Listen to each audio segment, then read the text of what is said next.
It is out of the great mystery that we are born, and it is to that mystery we return when our life finally comes to an end. We gather in this place, where these cremains of Frank and Angela Calabria will have their final resting place in the earth. Because this is such a final and physical act, it can be difficult to do when somebody who we cared for and loved has died, even if it was a number of years ago. So let us be gentle with ourselves and one another. Grief has its own timetable, and rarely does it fit into our plans. To Angela and Frank, you were loved while you were living, and you are loved still. You each lived fully for 86 and 94 years, and together your lives were even more beautiful. You were deeply committed to your families and are so loved by those who miss you, particularly your children and grandchildren. Farewell, dear Frank and Angela, who loved dancing, music, art, good food, gardening, psychology, and family, and who loved and lived with humor, generosity, passion, and commitment. Under these trees and ever-changing sky, in the garden of this congregation you chose as a spiritual home, near the beautiful statue that you helped bring here, and near the tree planted in your memory, may you rest in peace. We dedicate this place, as well as other places on earth that you loved, to memories of you. For our parents, Frank and Angela Calabria, who I believe are dancing in heaven together, I would like to share 2 short poems with a few liberties. Gift from the Sea by Anne Morrow Lindbergh. A good relationship has a pattern like a dance and is built on some of the same rules. The partners do not need to hold on tightly because they move confidently in the same pattern, intricate but gay and swift and free, like a country dance of Mozart's. To touch heavily would be to arrest the pattern and freeze the moment, to check the endlessly changing beauty of its unfolding. There is no place here for the possessive clutch, the clinging arm, the heavy hand, only the barest touch in passing. Now arm in arm, now face to face, now back to back. It does not matter which, because they are partners moving to the same rhythm, creating a pattern together and being invisibly nourished by it. The joy of such a pattern, the joy of being in the moment, lightness of touch, and being in the moment are intertwined. Do Not Weep for Us by Audra Saylor Hall. Do not weep for us, we have not gone. We are the wind that shakes the Japanese maple and the mighty oak. We are the gentle rain that falls upon your face. We are the spring flowers that push through the dark earth. We are chuckling laughter of the mountain stream. Do not weep for us, we have not gone. We are the memory that dwells in the heart who knows that of all that knew us. We are the shadows that dance on the edge of your vision. We are the birds that fly south as autumn calls, and we shall return at summer's rising. We are dancing up above and with you always. Therefore, do not weep for us, instead rejoice.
Into the care of the earth, we place these precious ones who have died.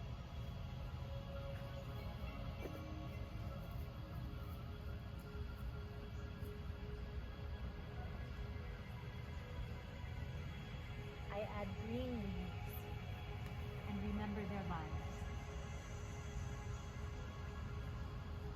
I add brown leaves and acknowledge their deaths.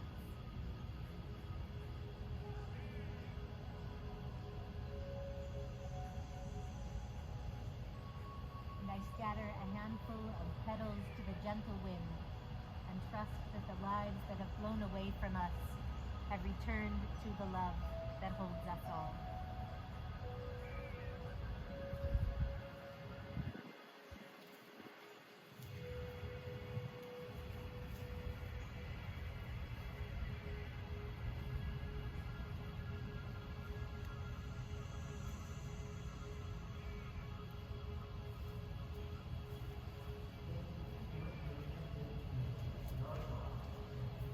Let us share just a bit of quiet together, even as the sounds of life go on around us in this place of memory.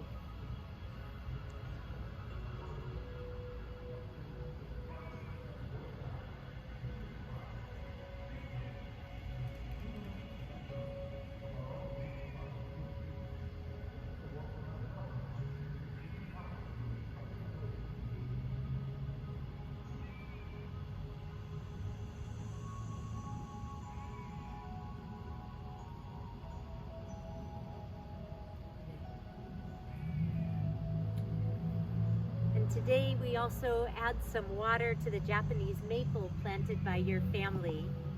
The water was collected by members of this congregation and shared at this year's water communion service.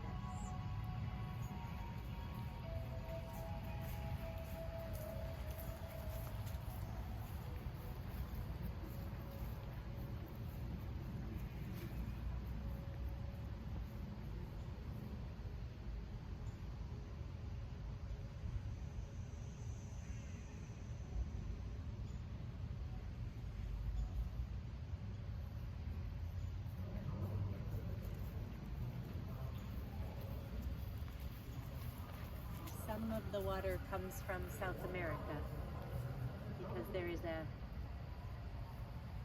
student who is here for the year and she brought water from the coast. And I close with words from the poet Mary Oliver, who wrote, "Look, the trees are turning their own bodies into pillars of light, are giving off the rich fragrance of cinnamon and fulfillment. The long tapers of cattails are bursting and floating away over the blue shoulders of the ponds, and every pond, no matter what its name is nameless now. Every year, everything I have ever learned in my lifetime leads back to this. The fires and the black river of loss whose other side is salvation, whose meaning none of us will ever know. To live in this world, you must be able to do three things.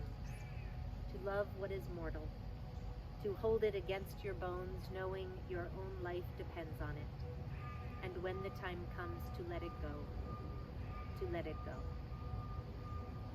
May we continue to be blessed by the love and memories of Frank and Angela, and when we are ready to leave here today, may we go in peace, knowing that their love remains.